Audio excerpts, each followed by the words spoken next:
Dinosaur.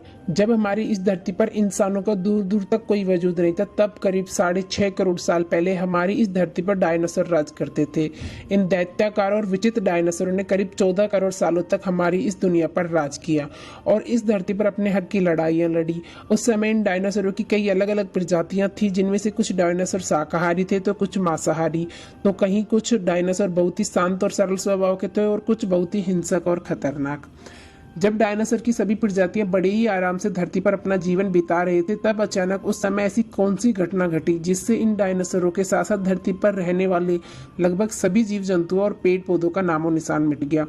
इस घटना को बारीकी से जानने के लिए हमें करोड़ों साल पीछे जाना होगा, जब ये डायनासोर हमारी धरती पर मौजूद थे। तो आइए चलते हैं आज से लगभग 6.5 करोड़ साल पीछे। 6.5 करोड़ साल पहले हमारी इस धरती का मौसम बिल्कुल सामान्य था। चारों ओर बड़े बड़े पेड़ों और सूरज की रोशनी बिखरी हुई थी और उस शांत वातावरण में हर तरफ डायनासोरों के चिंगाड़ने और चिल्लाने की आवाजें आ रही थी। इस शांत और मनमोहक वातावरण में डायनासोर और दूसरे जीव जंतु अपना जीवन बड़े ही आराम से बिता रहे थे। लेकिन इन डायनासोर को क्या पता था कि इनकी किस्मत 10 करोड़ साल पहले ही लिखी जा चुकी थी। 10 करोड़ साल पहले एक छोटा एस्टेरॉयड का टुकड़ा सुदूर अंतरिक्ष से आ रहा था, जो पृथ्वी के लगभग 20 करोड़ मील दूर मंगल और बृहस्पति के बीच बने क्षुद्र ग्रह बेल्ट में घूम रहे इजिप्टा नाम के 40 किलोमीटर व्यास वाले एक बड़े एस्टेरॉयड से जा टकराता है। इस टकराव के कारण उस बड़े एस्टेरॉयड की दिशा बदल जाती है और 40 किलोमीटर के व्यास वाला यह एस्टेरॉयड क्षुद्र ग्रह बेल्ट से निकलकर सीधे पृथ्वी की ओर 22,000 मील प्रति घंटे की रफ्तार से बढ़ने लगता है।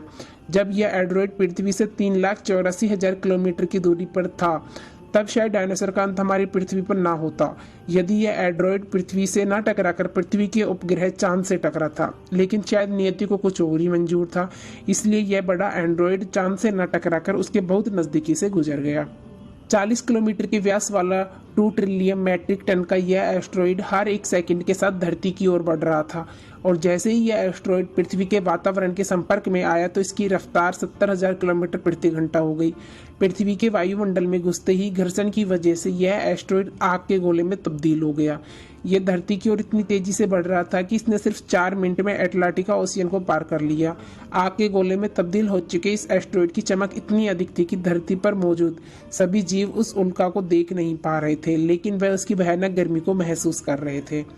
दोस्तों, अगर यह एस्टेरॉयड जमीन से न टकराकर पानी में गिरता तो शायद डायनासोर का अंत ना होता, लेकिन ऐसा नहीं हुआ और कुछ ही क्षण में यह एस्टेरॉयड मैक्सिको की खाड़ी के पास जमीन से जा टकराता है।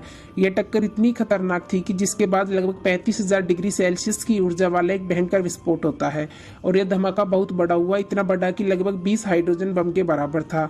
ये विस्फोट इतना शक्तिशाली था कि इसके टकराते ही धरती पर मौजूद धूल, पत्थर और लाखों टन धातु अंतरिक्ष में चली गई और टकराव वाली जगह पर 180 किलोमीटर चौड़ा और 20 किलोमीटर गहरा गड्ढा बन गया। विस्फोट के कारण इस गड्ढे का सारा मेटल और पत्थर आसमान में धूल के बादल में बदल गए।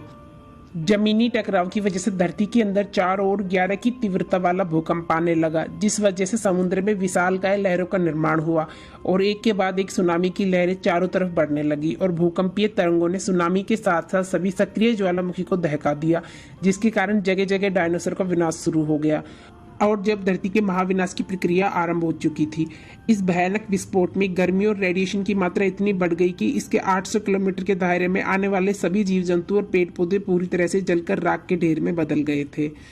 इस महाविनाश को देखते हुए उड़ने वाले सभी डायनासोर इन जमीनी खतरों से तो बच निकले, लेकिन इस विस्फोट की वजह से जो लाखों टन पत्थर व धूल अंतरिक्ष में गया था, वह ग्रेविटेशनल फोर्स की वजह से 30 मिनट के बाद आग के गोले के रूप में पूरी धरती पर बरसने लगा, जिस वजह से उड़ने वाले सभी डायनासोर जलकर राख हो गए।